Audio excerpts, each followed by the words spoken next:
చెప్పండి ఎలాంటి కొరత లేదు మీరే ఇవన్నీ చేస్తున్నారు. అమ్మ కొరత లేదంటే అది చెప్పుడు మాట. కొరత లేనిదే ఆయన రేట్లు పెంచిండా? కొరత లేనిదే పబ్లిక్ కొట్లాడుతున్నారు. అంటే పబ్లిక్ జనాలను పిచ్చోళ్ళు అనుకుంటారు, లేక పిచ్చోళ్ళని చేస్తున్నారు బీజేపీ వాళ్ళు. నాకు తెలిసి బీజేపీ అంటే నిజంగా బ్రిటిష్ జనతా పార్టీ లాగా చేస్తుంది. ఇప్పుడు ఎట్లయితే ఇండియా డెవలప్మెంట్ అవుతుంది, మళ్ళీ వెనకన పోతుంది. అంటే బ్రిటిష్ కాలం వస్తుంది ఇక్కడ. అంటే మళ్ళీ కట్టెలు పొయ్యి పెట్టుకోవడము, గ్యాస్ నూనె పెట్టి కొట్టడము. పాతకాలం చూడాల్సిందే. మరి అంతే వస్తుంది కదా. ఇప్పుడు నేను ఇప్పుడు కట్టెలు కట్టెలు ముట్టిస్తున్నాము. ఇప్పుడు పాతకాలం అంటే పాతకాలం మర్చిపోయి చాలా మంది పాపం ఇంట్లో ఆడక్కలు, మా అక్కలు, మా చెల్లెలు అందరు పాపం వాళ్ళు మర్చిపోయారు. ఏమంటే మన కట్టెలు పోయి మర్చిపోయారు. అది పోయి ఇప్పుడు గ్యాస్ రావడం వల్ల సుఖంగా ఉన్నారు. వాళ్ళు ఏం చేస్తారు, మళ్ళీ మీరు మీ కళ్ళల్లో బాధలు పడ్డారు, మీ కళ్ళల్లో నీళ్ళు రావాలని బీజేపీ వాళ్ళు కోరుకుంటారు. అది కూడా ఎట్లా అంటే వాళ్ళు బీజేపీ కేంద్రంలో బీజేపీ గవర్నమెంట్ ఒక బిజినెస్ చేస్తుంది ఈ భారతీయ ప్రజలతో. బిజినెస్గా అంటే ఒక భారతీయ పౌరుడి మీద ఒక ఎట్లా అంటే ఒక వాణిజ్య సంపదగా వాడుకుంటుంది. అదే మన రిలయన్స్ వాళ్ళకు అమెరికాలో కాంట్రాక్ట్ ఇచ్చి గ్యాస్లు సప్లై చేపిస్తుర్రు. ఇప్పుడు మోదీ చిన్న పిల్లగాడ పాలు తాగుతుండా, చెప్పనిచ్చి ఆ ఛాతీ అని చెప్పి చెప్పనిచ్చి ఆ ఛాతీ వలిగిపోయిందా, చచ్చిపోయిందా? ఆయన తెలియదా కొరత వస్తుందని అది వస్తుందని? అందరు విశ్వగురు అంటారు కదా, విశ్వగురు ఏడు చచ్చిపోయిందా? ఇప్పుడు ఆయన అమెరికా పోయిండు, ట్రంప్తో మాట్లాడిండు. అలా ఏం మాట్లాడి ఏం పుల్ల పెట్టాలో పుల్ల పెట్టేసిండు. మళ్ళీ ఇడికి ఇజ్రాయెల్ దగ్గర వచ్చిండు.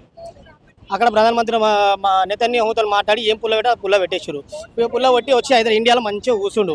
ఇక పాపం వాళ్ళు ఏం చేసిండు, అర్ధరాత్రి వాళ్ళ ఇరాక్ వాళ్ళ పెద్ద అయినటువంటి కమ్యూనిని దాన్ని మన బాంబే చంపేశారు.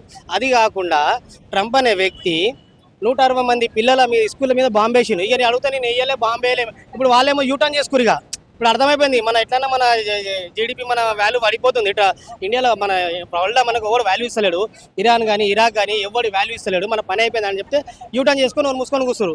వాడు ఎవడు మన ఇజ్రాయెల్ అని కదా మనకు కావాలి, వాళ్ళు ఒల్లి కావాలి, వాళ్ళు ఒల్లి చేసుకున్నారు. ఏమైందంటే ఇరాన్ కానీ ఇజ్రాయెల్ కానీ వీళ్ళు ఒకప్పుడు అన్నదమ్ములాగా ఉండేటోళ్ళు. అంటే ముస్లింలు వాళ్ళు ఆడ పోయి మన మోదీ పోయి అగ్గిపూల ముట్టేసి వచ్చేసారు. ఇక్కడ బీజేపీ నాయకులు కొంతమంది అంటారు, అరే ఇజ్రాయెల్ మంచి పని చేసింది, ఇజ్రాయెల్ మంచి పని చేసింది, మా మంట అది అని చెప్తారు. అరే ఏం మంచి పని చేసారు అయ్యా, మీరు ఆలోచించారు. ఇప్పుడు గ్యాస్ బాధ మనం మోదీ బాధపడతలేడు. ఇండియాలో ఉన్న ప్రతి ఒక్క ఇంటి ఆడబిడ్డ బాధపడుతుంది. ఇండియాలో ఉండే ప్రతి ఒక్క ఇంటి ఆడబిడ్డ ఒక మన సదరు ఒక మహిళ అనే అమ్మాయి తెల్లారు లేస్తే వంట గ్యాస్కి పోతుంది. వాళ్ళ జీతంలో మన్ను కొట్టిండు మోదీ. తక్షణమే మోదీ గారు రాజీనామా చేయాలమ్మా, ఉన్నమాట చెప్తున్నా. గవర్నర్కి మేము ఇస్తాం, ఎందుకంటే మేము ప్రజల పక్ష ఉండి ప్రజల కోసం కొట్లాడుతున్నాం. మా బాధ ఏంటంటే ప్రజలకు తెలుసు, ప్రజల బాధ మాకు తెలుసు, మేము ప్రజలకు కొట్లాడుతున్నాం. ఇక వాళ్ళు బీజేపీ నాయకులు వాళ్ళు ఏమంటారో మోదీకి చెప్పింది ఆయన ఏడైనా. ఇప్పుడైతే వచ్చిన కొత్త మన గవర్నర్ గారు వాళ్ళ మోదీ చెప్పింది ఏం చేయడు. చూద్దాం ఏమవుతుందో, వెయిట్ అండ్ సీ దేనికైనా అని.